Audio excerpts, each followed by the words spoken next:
Good morning, everyone, and welcome to the Metro Board activities for September 8th, 2022. Before we begin, I'd like to ask our Chief Safety Officer, Teresa Impastato, to provide us with a brief safety contact. Thank you, Mr. Chair. Exits are directly, when facing the front of the room, to your right. We don't have any planned tests of the alarm system. In the event the alarm system activates, we'll go out through the exit, gather in the lobby and await further instructions. The security forces will coordinate any emergency response protocols. There is an AED and a fire extinguisher located on this floor in the event of a medical emergency. I will fetch the AED and coordinate with our security forces to inform our first responders. Restrooms are out in the lobby, out the way you came in, directly to your left. And all security will be addressed with the individuals at the front desk. With regard to our safety contact, by being alert and reporting suspicious activity to Metro's law enforcement or a Metro employee, you can protect your family and other riders. As you're going about your trip, if you see something that doesn't seem quite right, say something. A suspicious item or object should be reported as what and where it is. If you aren't sure of what an object is, describe its characteristics, size, color, and material. Describe why you believe it is suspicious and provide any other immediate details relevant to the object. Any observed suspicious behavior needs to be avoided first, then reported. Leave the area and report it as soon as you can, always including time and location. You may wish to write down details in order to make an accurate and fully informed report. In the event of an emergency, call 911 or send a text message to Metro Transit Police using the QR codes on Metro posters, which allow you to text MTPD directly. When using Metro Rail, there are call boxes on each rail card which enable riders to report an emergency to the train operator who's in constant radio contact with Metro's central control. When using Metro Bus, in the case of any type of threatening or disruptive behavior aboard the bus, the operator can contact control and can activate a silent alarm that goes through central control to the police. For any additional information, see the rider guide at WMATA.com. This concludes our safety contact.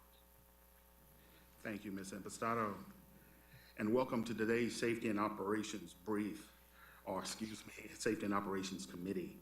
Since this is our first public meeting of the day, I'll ask Ms. Ellison, our Board Corporate Secretary, to call the roll. Thank you. Chair Drummer. Here. Vice Chair Martin Proctor. Good morning. Mr. Smedberg. Present. Dr. Lowe. Present. Secretary Ports. Present. Ms. Klein. Mr. Letourneau. Present. Ms. Babers. Present. Mr. Chair, you have a quorum. Thank you, Ms. Ellison. Our first order of business is to approve the agenda. Are there any objections by members of the committee to the agenda? Hearing none, the agenda is approved. Now to approval of minutes. We have the minutes from our July 14th meeting. Are there any objections to the minutes? Hearing none, the minutes are approved as presented. So our committee has one action item and two information updates this morning. First, the staff is asking our committee to approve the annual update to Metro's Agency Safety Plan, or ASP. Once this plan is approved by the board, it will be submitted to the Washington Metro Rail Safety Commission, WMSC, for their approval, and then finally certified by the Federal Transit Administration. Of note, this is our third iteration of the ASP. Next, the committee will receive an update on Silver Line Phase 2 progress as we get closer to the start of passenger service. And finally, Ms. Impastato and Metro's new Chief Operating Officer, Mr. Brian Dwyer, will provide an after-action update regarding a power incident that occurred on the red line at the end of July. I'll turn the floor over to Ms. Impastato. Thank you, Mr. Chairman. If we could advance the slide, please. This presentation will provide a summary of the revisions to Metro's Agency Safety Plan and seek board approval of the Agency Safety Plan as required by regulation. Next slide, please. As a matter of background, the regulatory framework for the advancement of safety has evolved over the past decade toward the implementation of a safety management system. Safety management systems are a top-down systems approach to the management of safety risk that is comprised of four key components: safety policy, safety risk management, safety assurance, and safety promotion. Metro's agency safety plan documents the specific actions that we are taking to implement a safety management system in order to shift our safety paradigm from reactive to proactive. Metro's first agency safety plan was approved in 2020 and described the actions that Metro was taking to orient the agency around our commitment to safety management system implementation. In 2021, we developed safety risk management tools and processes and focused our efforts on piloting these processes within the Rail Operations Control Center. In 2022, we've incorporated the lessons learned through these pilots and expanded our implementation to other groups within operations. Included in the third revision of the plan are a number of system enhancements that will expand the implementation, critically assess our progress, and apply continuous improvement to our journey. The officially chartered and established Joint Labor Management Safety Committee is a requirement of the Infrastructure Investment and Jobs Act. Metro established this committee in June of 2022, 1 month in advance of the July 31st deadline. The Joint Labor Management Safety Committee is comprised of equal representation from Metro's 5 labor unions and management of all modes in operations, maintenance, capital, and support departments. The Joint Labor Management Safety Committee has met 4 times since its inception and will continue to meet a minimum of monthly. This committee reviews hazards and is working to implement aspects of our collaborative partnership with MITRE, as well as to oversee the implementation of our safety management systems. Metro also included in this revision of our agency safety plan our pandemic response plan incorporated by reference. This pandemic response plan has guided our response to the COVID-19 pandemic and has been updated and formed by the lessons learned throughout the evolution of the pandemic for future application should we have a pandemic event. Additionally, we've established targets for reduction of employee assault incidents. This has been established in consultation with Metro Transit Police Department, as well as the Joint Labor Management Safety Committee. And we've included expanded de-escalation training. Metro has a long history of performing de-escalation training. When the Infrastructure Investment and Jobs Act was passed, we took a critical assessment and identified some opportunities for expanding that training and are now rolling out the revised and expanded process throughout the organization. Additionally, this version of our agency safety plan details our partnership with MITRE, a not-for-profit, federally funded research and development center.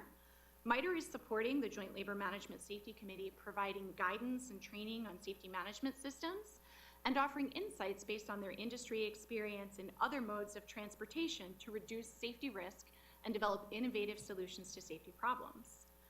MITRE is assisting us in the performance of our first ever safety culture assessment, which kicks off September the 13th. This assessment will run for a period of 2 weeks and will inform a baseline establishment of Metro's safety culture in accordance with a multidimensional maturity model. This baseline will serve to orient and anchor any improvement efforts that we're making to our safety culture. Additionally, MITRE is helping us improve, enhance, and integrate our voluntary safety reporting efforts and advancing our safety data analytical capabilities, moving from the ability to analyze lagging indicators to developing leading indicators and eventually deploying machine learning and artificial intelligence to develop predictive models in terms of risk management. The agency safety plan now provides significant detail regarding formal feedback mechanisms and the dispositioning of comments and suggestions from employees. For this revision of the agency safety plan, first and foremost, it was posted publicly, and we queried all Metro employees with the opportunity to provide specific comment. That comment, which was provided, was appropriately dispositioned in a transparent manner. The Joint Labor Management Safety Committee did receive a draft of the agency safety plan in June at their first meeting, which they reviewed in detail at a meeting in July. All input from the Joint Labor Management Safety Committee was included in the plan, and the Joint Labor Management Safety Committee unanimously approved Metro's agency safety plan in their July meeting. Additionally, we have sent our agency safety plan to the Federal Transit Administration for a courtesy review and have incorporated their feedback. and have worked with the Washington Metro Rail Safety Commission, our state safety oversight agency, to incorporate their feedback into the plan. We are confident that we have heard from our critically involved stakeholders internally as well as externally and have reflected that progress and marched towards full implementation of an SMS in our plan.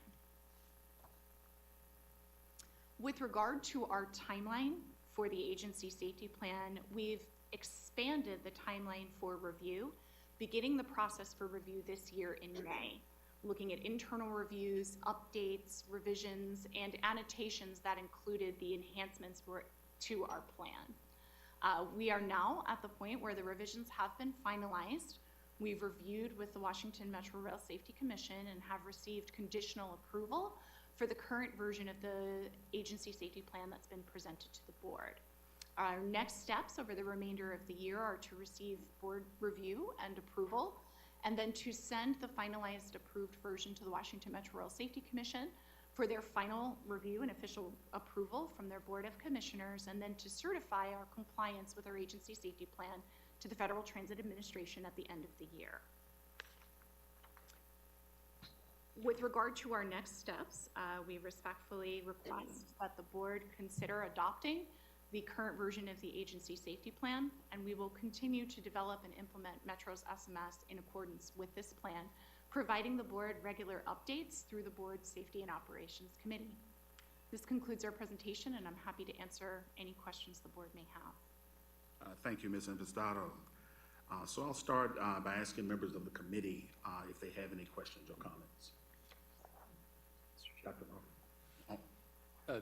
Ms. Impastato, it's a small thing, but I noticed in August you still had blue highlighted on that prior slide.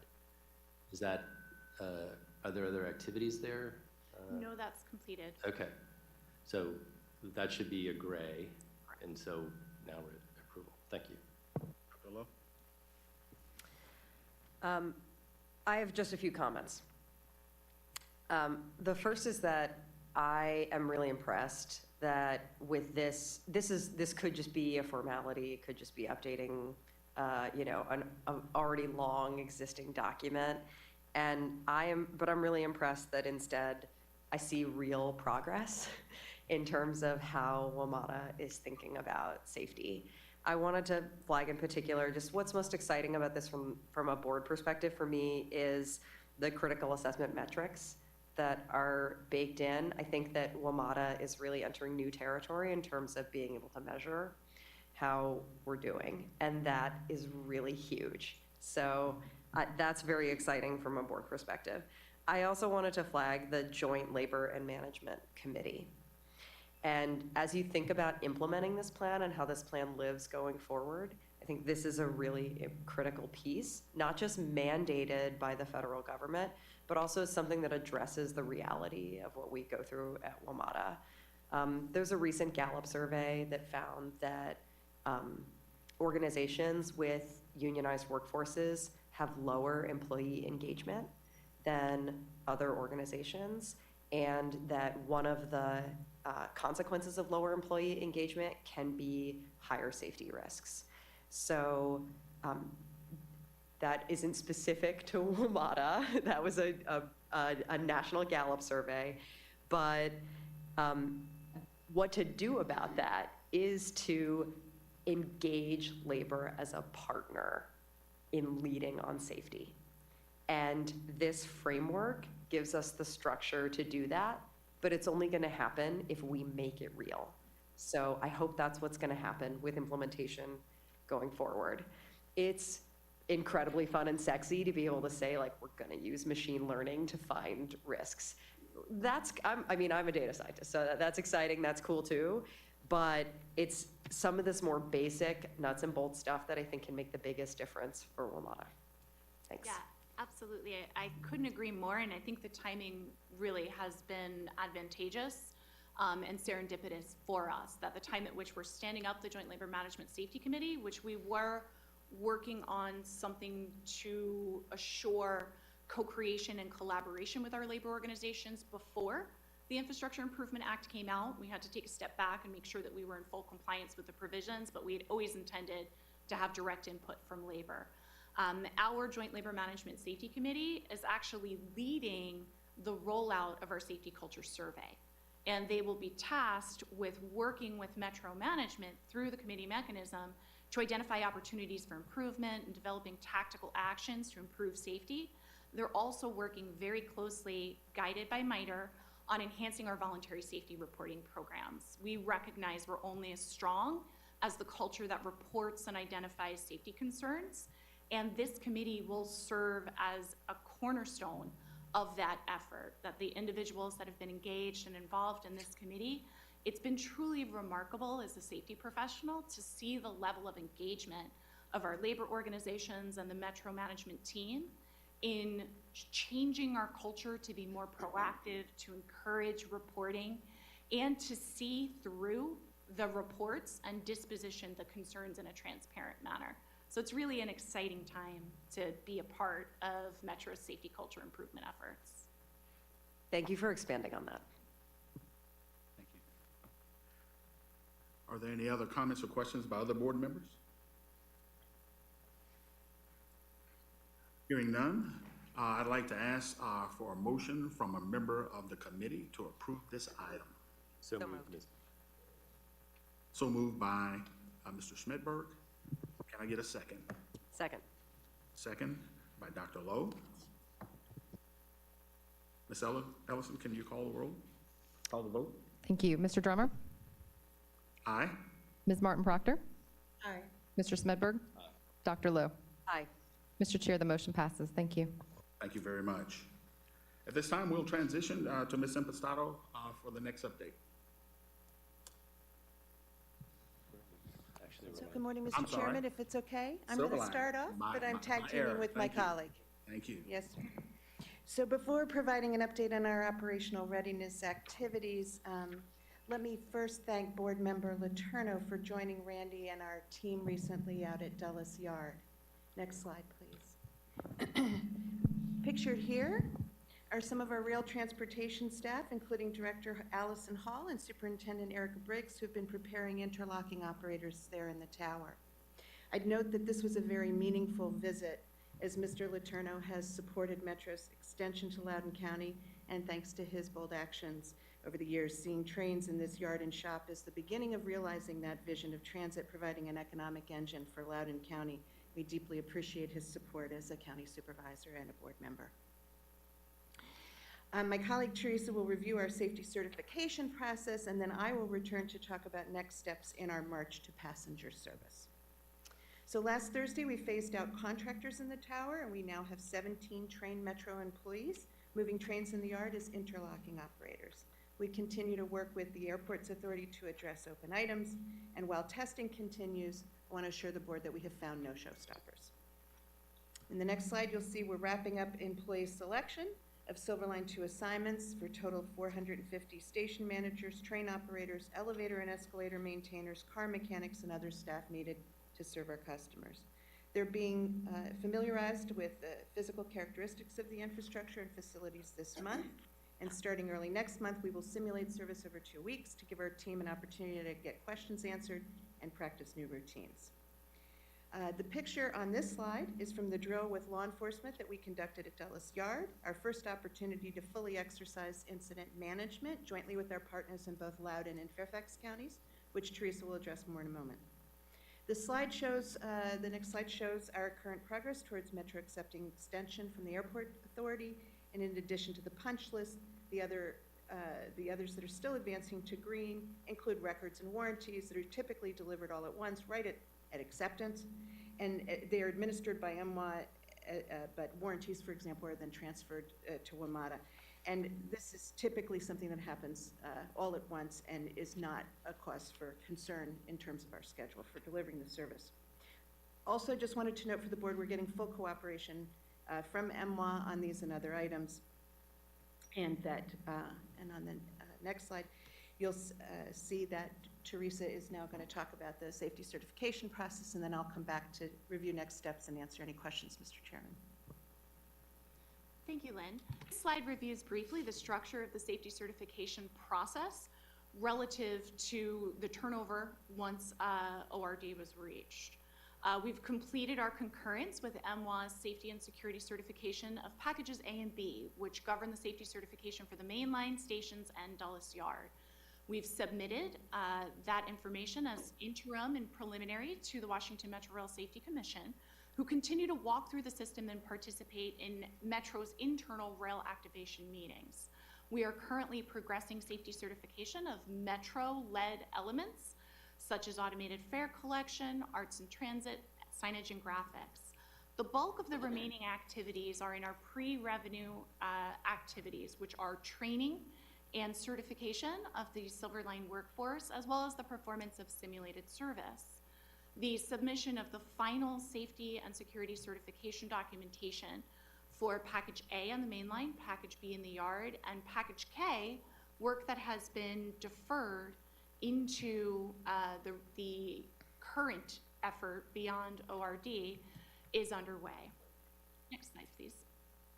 This slide represents current progress of the certifiable items list. The certifiable items list includes thousands of safety critical system points that have been identified for review to assure conformance with design, proper installation, and overall to ensure that there's no risk associated with the operation.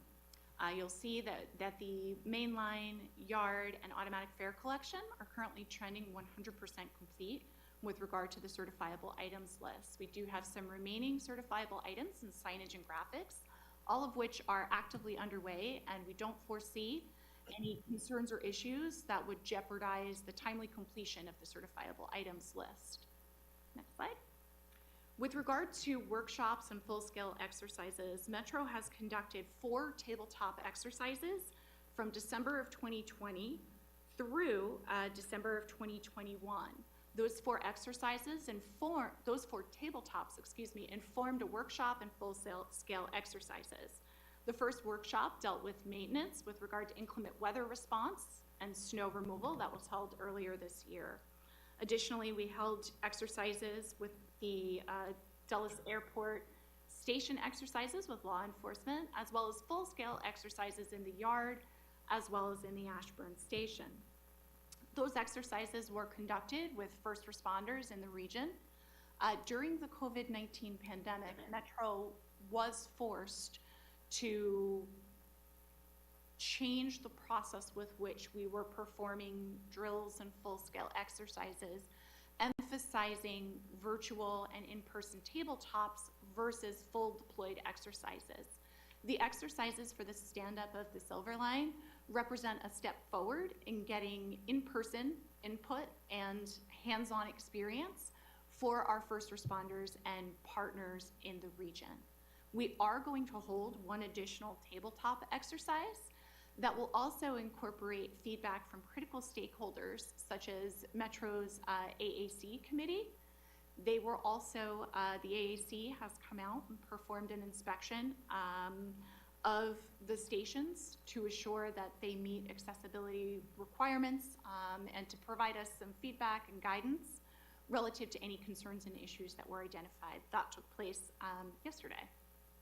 Next slide, please. I'll turn it back to Lynn for next steps. So as we continue to march towards passenger service, the next steps include some WMSC reviews that are underway, FTA reviews that are taking place on site next week, and that's all on schedule in anticipation of us seeking safety certification concurrence next month. We also continue to reach out to communities and future customers, and I want to recognize Judy Galen from Loudoun County, who's arranged for a webinar next week for 25 employers in the county to help us recruit smart benefits employee participants. I also want to thank alternate board member Helfer, who is pictured here. She was at our Arlington Festival. We have about 250 grassroots activities that we're reaching out to customers at, and we appreciate the board members' support as we do that with our customers. Next up is Dulles Plane Pull.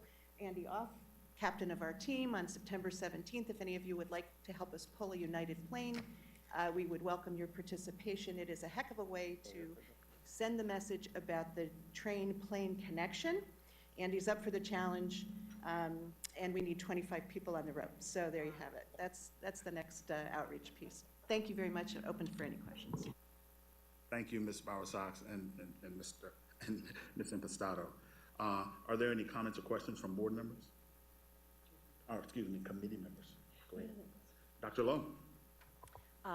Just one question for you, Ms. Bowersox. Just want to note how boldly you're representing the brand with your water bottle. Really great job there. Thank you. I would say that I haven't had these manufactured, but I do have stickers for anything that you may want to mark and support us with. Really have to acknowledge your brand discipline, and it's very impressive. My only question is about the pick.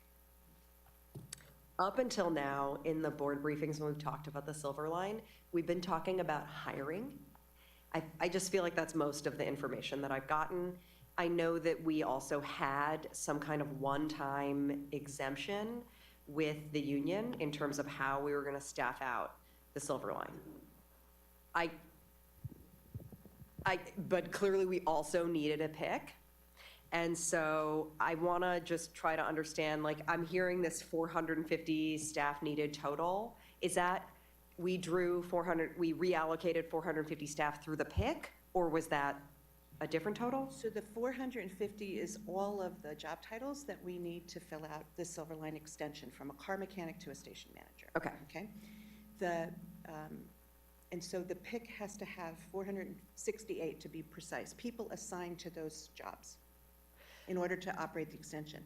What you're talking about is the one-time only agreement that we had with the union to hire from the street, people who are not matriculating up from bus operator through our human capital process, but rather coming from outside of the organization and getting trained for the first time as a train operator or station manager.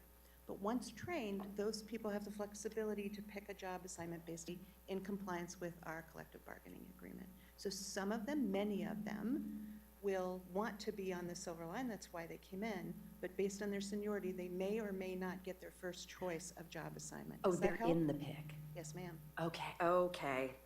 Thank you for helping me understand that.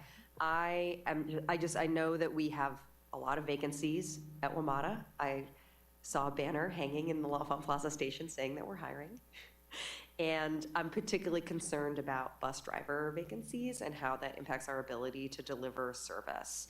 Do you feel like in the big picture, the Silver Line pick is going to impact our ability to deliver Metrobus? No, we have known about this for long enough that has been baked into the pipeline in terms of staffing. And while everything that we do that adds service draws from the same pool, so it's not completely benign, it has been planned for. That is great to hear. Thank you. Mr. Letourneau? Thank you, Mr. Drummer. I wanted to thank you, Lynn, and the whole team for hosting me at Dulles and for all the work that's gone into this. It is very clear from this presentation that Randy looks much better than I do in a hard hat. Nobody looks good, but clearly Randy has that down to a science, and my hard hat game was a little weak. I also wanted to recognize the drills that have taken place. We have pictured there Loudoun County Sheriff's units. We had a lot of participation, of course, from our Sheriff's Department as well as Loudoun County Fire Rescue. I've gotten great feedback from the county side over the last few weeks on those drills and from our emergency management folks. So I think we're doing a great job there. And on our part, I think we'll be ready.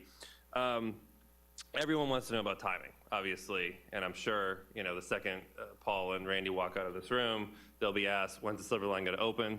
And I know we don't have the answer to that question, but just to kind of spell it out a little bit more from a timing standpoint, the safety certification process submitted to the MSC is going to occur mid-October. So can you just kind of walk us through from that point what happens?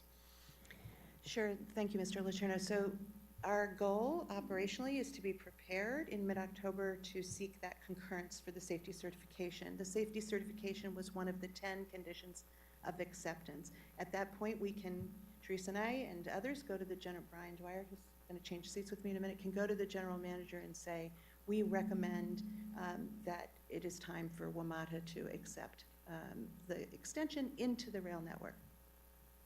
At that point, we would return to the board for starting to have a conversation about the opening date, but we need the WMSC and the FTA's sign-off in order to trigger that safety certification, in order to accept and then set the date for opening the service.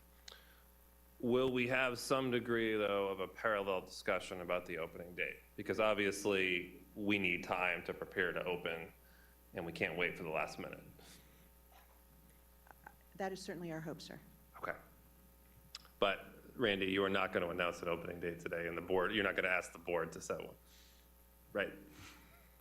Not today, board member. Okay. But we hope to be. Just being clear, I think, just to preempt We questions. do have a meeting in 2 weeks, so every day we're making progress, and obviously these are important pieces. I know everyone in the community is dying to hear when we're gonna open it. We would love to open it tomorrow. We're getting really close. I would say Yeah. we're getting into the, the 20-yard, the hot zone, now the football's back, or the red zone, so Red zone. we're getting there. So, hopefully we'll be back on the 22nd with another piece of information, and each day we're getting there. Thank you. Ms. Martin Proctor? For the presentation, and really looking forward to the opening of the Silver Line. I want to highlight especially that you had the AAC there, which is our Accessibility Advisory Committee, that their input was critical and put in place from the beginning to make sure that this place is accessible and inclusive. And I'm truly looking forward to knowing what they put in place and the highlights that they bring forth to show the community that we're working to make sure that our Silver Line and our metro is fully accessible and inclusive all the way around. So I just wanted to highlight that and say thank you so much, and looking forward to seeing the things that have been included from the AAC that will allow for better accessibility and inclusion in the community. Thank you. And as a product of full-scale exercises and drills all of my career, I want to say thank you for the progress that you all have made. Just tremendous work done in that arena, lessons learned, and we look forward to some of those reports. If there are no further questions, we will move to the next topic.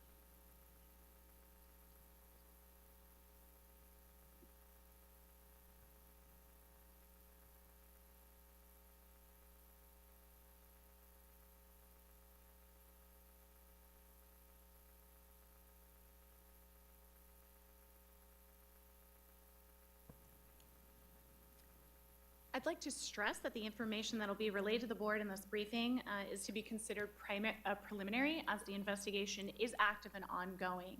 All of the times and locations that we're going to discuss are approximate, as Metro is currently working to synchronize data recording systems and to fuse thousands of individual points of data gleaned from system downloads, reviews of CCTV, as well as interrogatories with individuals who responded to the accident.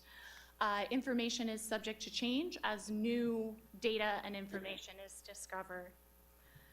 This slide depicts a summary of the event which occurred on July the 30th on the red line. To the left of the depiction shows the Woodley Park Station. On the right of the depiction, there's a star that notes the location, the approximate location of an arcing event which occurred. There are 3 congruent timelines to follow to capture the common operating picture around this incident. These timelines include a fire alarm and in a subsequent evacuation at the DuPont Circle Station, which is far to the right of the arcing event, the events associated with the operation of train number 108, and secondary inspection and maintenance response and recovery activities. I'll briefly discuss the timelines separately. Beginning at approximately 9:07 p.m. on Saturday, July 30th, the Advanced Information Management System in the Rail Operations Control Center illuminated a fire alarm at the DuPont Circle Drainage Pumping Station. Metro's rail traffic controller preliminary deemed the event likely to be due to an arcing insulator and contacted the station manager as well as responders. At that time, the assistant operations manager in the control center made a separate request for emergency responders and requested DC Fire and Emergency Services respond to the DuPont Circle Station at approximately 9:17. About 2 minutes later, the DuPont Circle station manager reported that they observed smoke from beyond the end gate. At around that same time, train number 103 arrived at DuPont Station on track 2 with a rail supervisor on board and stopped within the platform limits. They reported observing smoke ahead in the tunnel on track number 1. At that time, that was the first report of smoke. Tunnel fans were activated. The train operator of train number 103 was instructed to turn off the HVAC system throughout the train, berth the train on the platform, and offload the customers.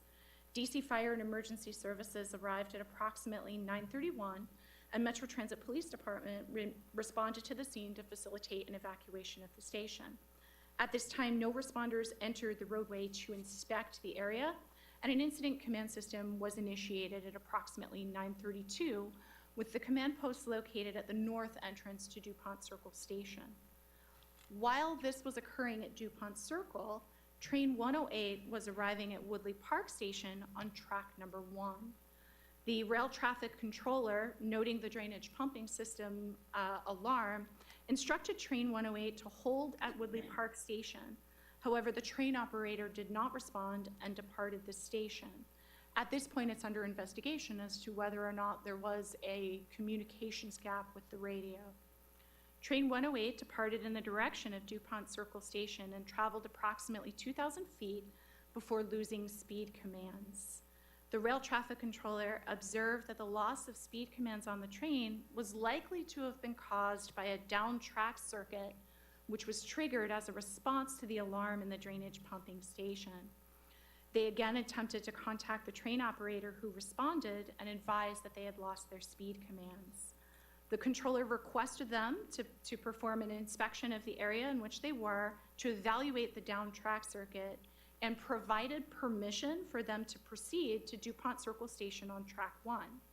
This occurred before the first report of smoke by the station manager at DuPont Station. The train operator traveled another 1,000 feet before stopping and reporting observing sparks on the right side of the tunnel wall, approximately 100 feet in advance of their location. At that point, train 108 was instructed to key down, make announcements to customers, reverse ends, and proceed back to the platform at Woodley Park Station on track 1. Customers were offloaded at Woodley Park Station at approximately 9:30, and no injuries were reported. While the activities of train 108, 103, and the action at DuPont took place, there was also inspection and maintenance, response, and recovery activities that were underway. Third rail power was de-energized on track 1, and tunnel ventilation fans were activated, and the rail traffic controller instructed empty train 103 to perform a non-revenue inspection with the rail supervisor aboard. At about 9:34, that rail supervisor did report fire and smoke at a chain marker near where the arcing event is depicted. Metro subsequently established a bus bridge, and Metro's emergency response team deployed to the scene and were awaiting the establishment of access protections in conjunction with instructions from DC Fire and EMS and the control center. While on the platform, DC Fire and EMS, Metro's Transit Police, and Metro's emergency response team observed that the smoke appeared to be clearing. At that time, DC Fire and EMS cleared the scene at approximately 10:23 p.m., turning the scene over to Metro to allow staff to enter the system and diagnose the cause of the smoke, which again, at this point, was believed to have been an arcing insulator. The staff entered the system and observed that the fire was electrical in nature and unrelated to third rail power. They reported observing the fire along the wall of the tunnel, which resulted in a second call for emergency services at approximately 10:56. Emergency services returned to the platform, and ERT coordinated additional maintenance units to assist in identifying the source of the electrical fire. Metro personnel were not able to access the roadway, as they were instructed to stand by while additional third rail protections were established. The work zone was not established until approximately 2:36 a.m. the following morning. At that point, Low voltage electricians quickly identified the circuits involved and took action to remove AC power and isolate wiring at a junction box to stop the flow of electricity, which was feeding the arcing event. After this action, the arcing stopped and the smoke dissipated again. At approximately 2:40, the scene was returned to Metro's emergency response team, and DC Fire remained on scene until approximately 3:35 a.m. as damage assessments were commenced. The preliminary probable cause of the arcing event was a low voltage transformer failure that resulted in an overheating condition. The overheating condition resulted in a failure of the insulating material and subsequent electrical arcing that damaged adjacent equipment, including communications and automatic train controlled cabling until the power source to the low voltage cable was removed. An immediate emergency inspection of the entire Metro system was commenced to ensure that there were no opportunities for similar failures. As a result of that inspection, there were no additional anomalies reported with low voltage transformers or any issues with regard to the cabling condition identified. The arcing event resulted in damages to multiple cables, which required replacement and testing before the restoration of service. The left picture denotes the active arcing event, and the right picture denotes the damaged cabling. All of these cables serve different functions, including communications, radio cable, fiber optic cable, and signal control cable, in addition to low voltage power cable. As you can see, those cables were all damaged, which required extensive mobilization of resources to replace the cabling and perform the appropriate testing in order to restore service. Upon receiving notification of the evacuation for life safety reasons at DuPont, Metro dispatched a cross-functional team to assess the scene and conduct a subsequent investigation. Our teams have worked with relevant WMATA subject matter experts to review the facts and data. Recognizing that there were multiple opportunities for Metro's response to have been more agile and rapid, we conducted 3 after-action review information gathering sessions with involved employees. Those after-action review gathering sessions focused on our customer experience, emergency response coordination, and damage assessments, as well as repair coordination and system recovery. There were multiple opportunities for improvement in the coordination of the on-scene response and damage assessments, and the coordination of repair and restoration of service, and in communications to our customers. Specifically, there were unnecessary delays in communications to the public about reroute options, coordination of bus shuttles, and communication facing forward with regard to the needs for the restoration of service to accommodate the repairs that were needed. Metro has recognized that we have a real opportunity to improve, and my colleague, Mr. Dwyer, will detail some of the actions that we have underway.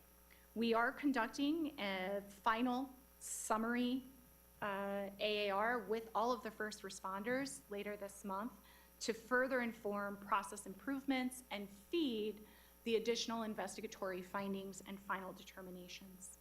At this time, I'd like to turn the briefing over to Mr. Dwyer, Metro's Chief Operating Officer, to provide details on the corrective actions that we are implementing. Teresa, thank you. Good morning.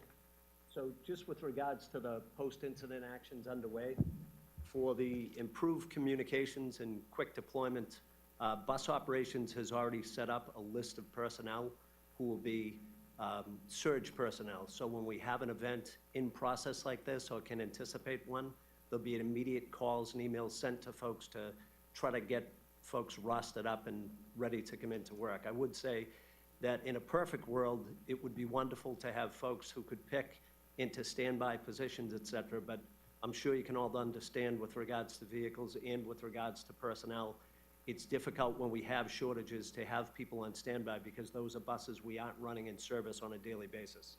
So I think this was kind of developed before I got here, but I fully endorse it. I would also say that bus operations really dove into the idea of customer signage, and we have signage that will be delivered by the end of the month that we can probably get to about a half of our stations. Will probably be by the end of October that we'll have it in all stations. I would say this isn't a box-checking exercise because we're having ongoing discussions between bus and the rail team to determine the best way to deploy those signs. So it's one thing to get them where they need to be. It's another thing to make sure that they're stored, we can check on them, and that there's kind of a coordinated response to this.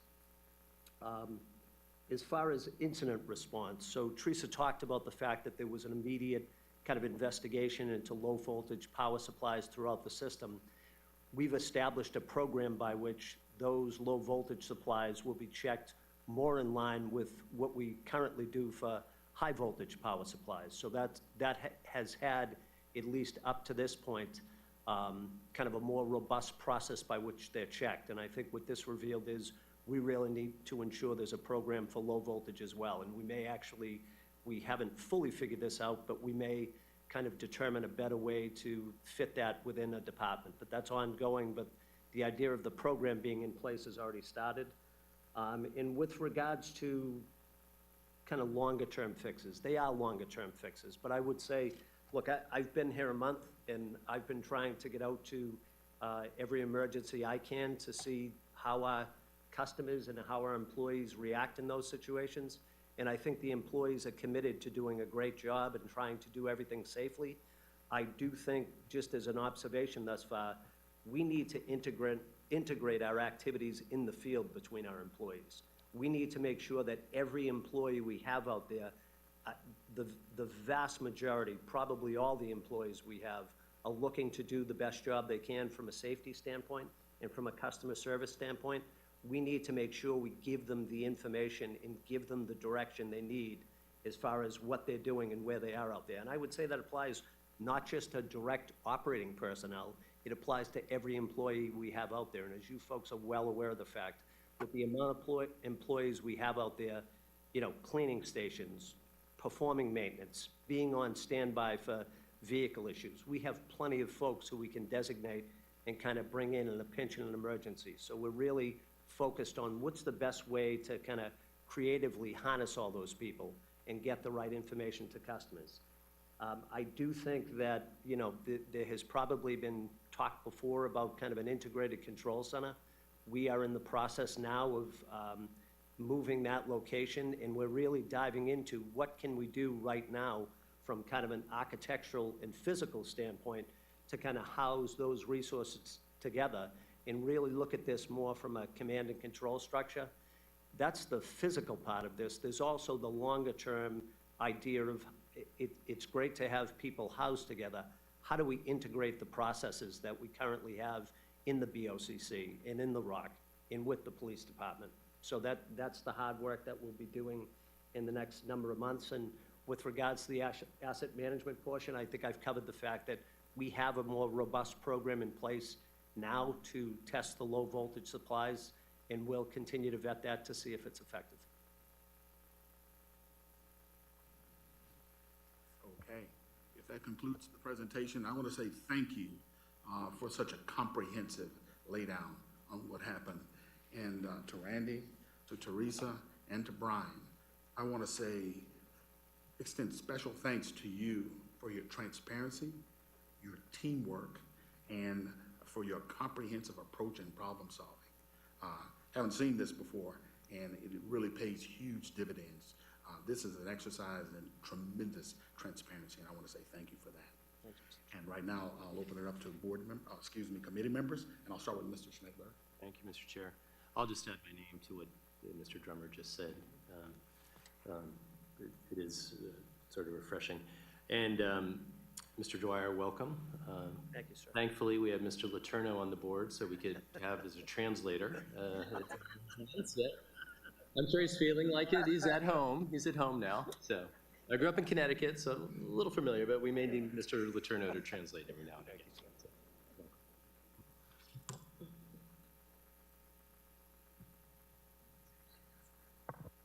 Okay, thank you. Okay, Dr. Lowe. Okay, I'd like to go back to, Teresa, to your presentation. Some of what was in your presentation is so different from things that I was reading right after the incident. I just need to make sure I'm not getting confused and to make sure that I understood this. Because, in the big picture with this process, we are seeking facts and not fault, and we need to know exactly what happened. Was a train with passengers on it ordered to perform a track inspection at any time? The rail traffic controller, upon receiving report from Train 108 that it had lost speed commands, gave them the instruction to perform an inspection and gave them permissive block to proceed. That instruction was given before there was a report of smoke or fire from the DuPont station manager. Okay. But then there was a second order for a train to perform a track inspection, but it was train 103 after the passengers had gotten off at DuPont. That's correct. Train 103 was a non-revenue train that was instructed to proceed on the adjacent track where power was active. Power had already been de-energized on the incident track. Okay. That makes sense. Train 103 had a rail supervisor on it. Correct. Why? Rail supervisors regularly ride trains throughout the system. They'll perform operational observations, perform job briefings, and accompany employees as they operate as part of our quality assurance and safety assurance activities. Seems like that really came in handy here. What percentage of trains have a rail supervisor on them? I don't know the exact number offhand, but I do know that we conduct both scheduled and random supervisory trips. I'll have to get the scheduled supervisory trips information to you.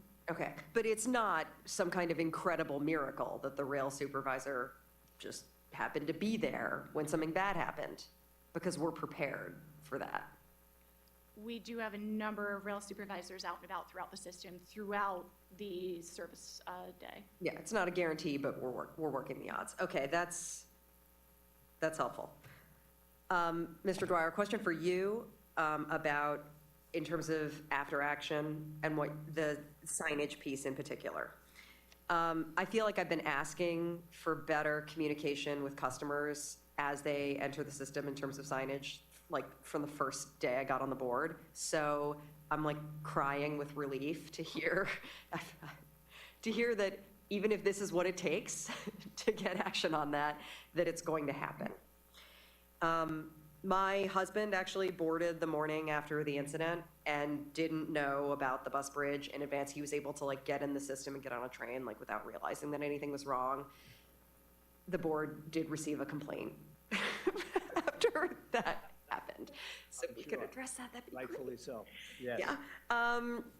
Bigger picture, as we think about how to step up our signage game and do this right, please remember that we do have the Riders Advisory Committee and the Accessibility Committee right there to tell us what the customer experience is as we toy with. I totally agree with your statement that there are many heroes within WMATA who are out in the system every day who can help us figure out how to do this better. But let's take advantage of those committees as well and make sure that they're in the loop.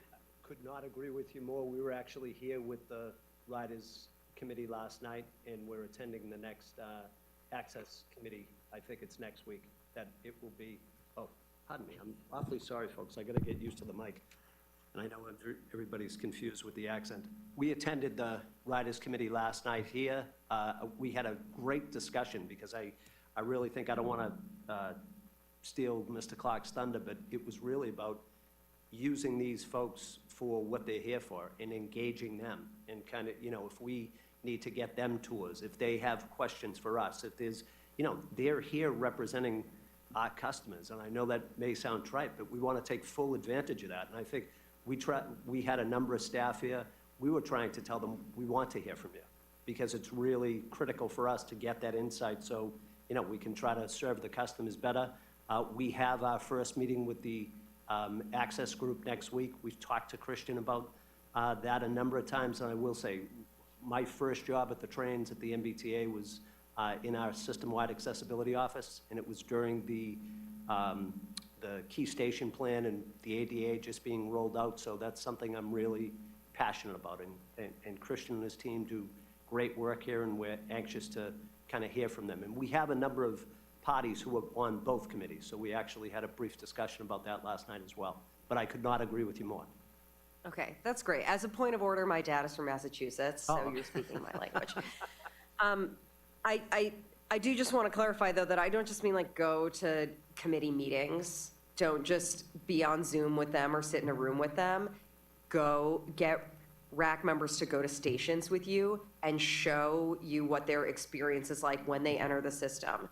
Just, I think that like, WMATA staff are so in it sometimes Yeah. that they just don't realize what civilians don't know, right? And how a board member's spouse could be boarding the system the day after a major incident that was covered in every single media and just not even know that it had happened or that service was disrupted. That's just get out of the rooms and into the real world. Yeah, agreed. Thank you.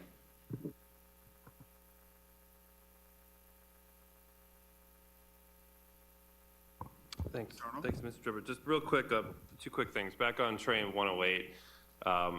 So do we have any indication as to why, when the initial RTC transmission occurred, the operator did not respond? So we've interviewed both the operator as well as the rail traffic controller and have listened to all of the radio communications as well as the ambient microphones in the control center. At this point, it appears that there was an issue with radio transmission such that the transmission was not received and acknowledged.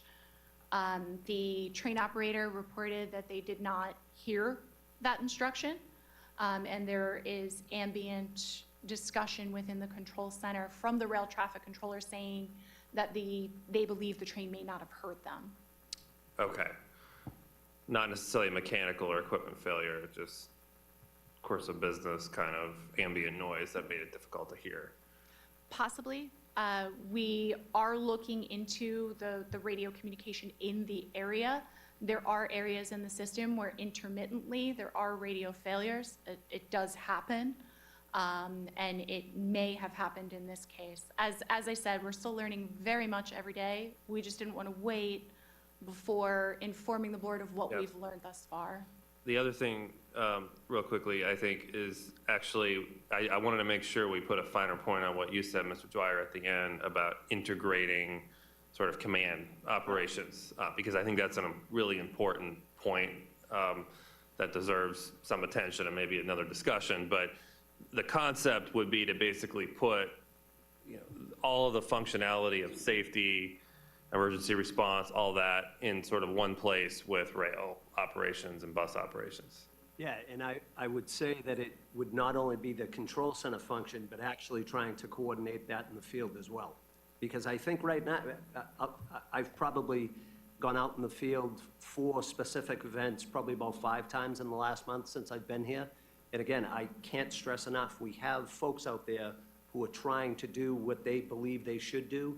The effort at times is uncoordinated. And I think what we need to make sure of, we can absolutely eventually get this set up where from a kind of physical standpoint and a procedural standpoint, we have our ducks in order. It's really getting that information to the staff in the field. And I apologize, I didn't mention one thing about signage, that the bus ops team is fantastic. They hopped on this, immediately, started kind of getting all this signage in place. We then really do have to dig into the work of, we have the signs, what do we do with them? And get into real specificity about how we deploy them. I know that sounds kind of rudimentary, but kind of in the fog of the event, that can really get lost. And I think that's really our next step here.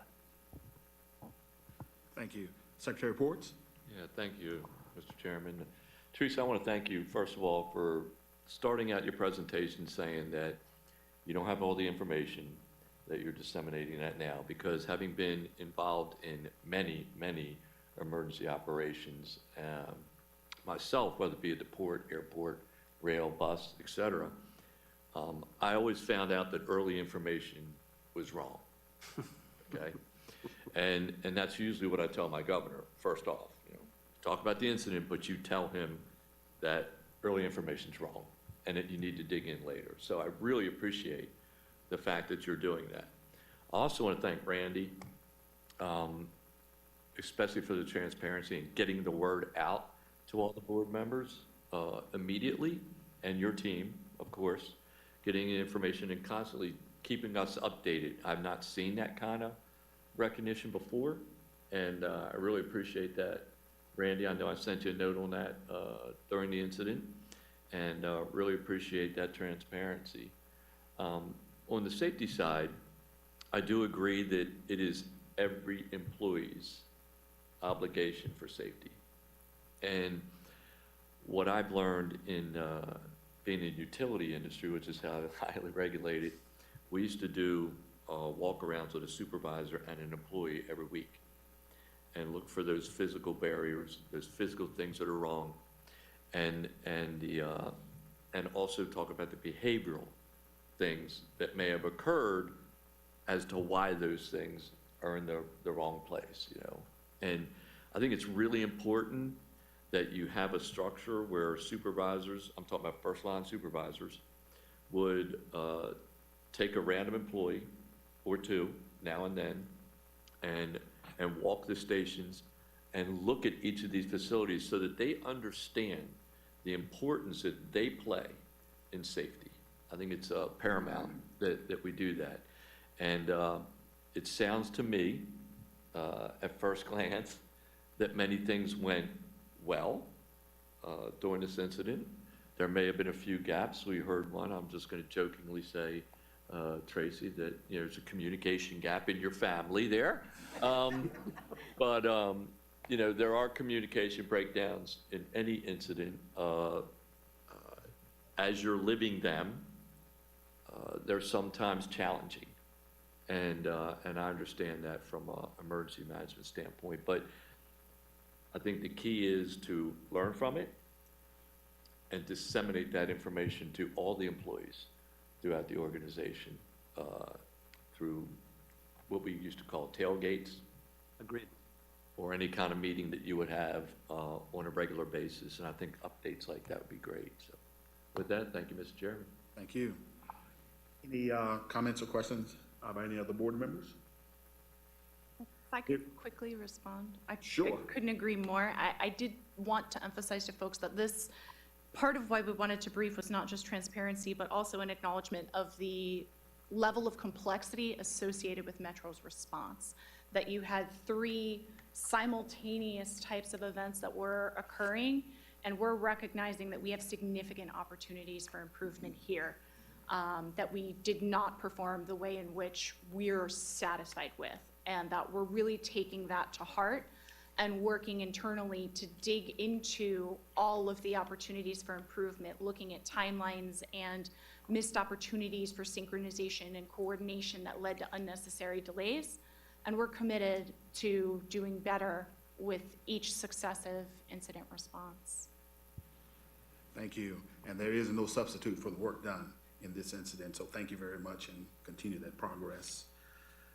With no further business to come before the committee, we stand adjourned, and I'll turn the floor over to Mr. Smedberg to begin our special board meeting.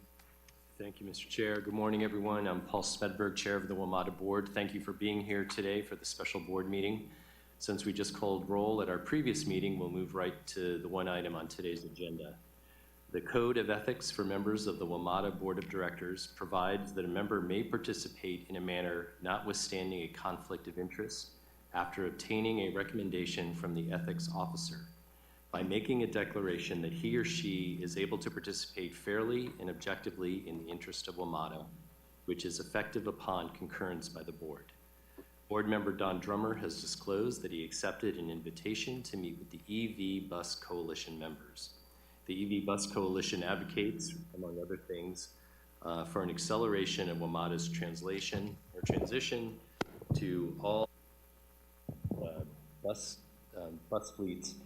The board ethics officer recommends that in order to participate in the board's consideration of matters regarding electric buses, Mr. Drummer update his disclosure to reflect a meeting with the EV Bus Coalition and declare that he can participate in electric bus matters fairly and objectively, notwithstanding the meeting. Mr. Drummer has submitted his disclosure update and a declaration consistent with the foregoing. Therefore, in accordance with the board's bylaws and code of ethics, I move that the Board of Directors concurs with Mr. Drummer's declaration, permitting him to participate in consideration of matters regarding electric buses. The presiding chair will read the declaration into the record prior to any action being taken in any meeting of the board or of a committee at which bus electrification matters are considered. Is there a second? Seconded by Secretary Ports. All in favor? Aye. Any opposed? The ayes have it. Thank you. With no further business to come before the board, we stand adjourned and we will reconvene in executive session. Thank you.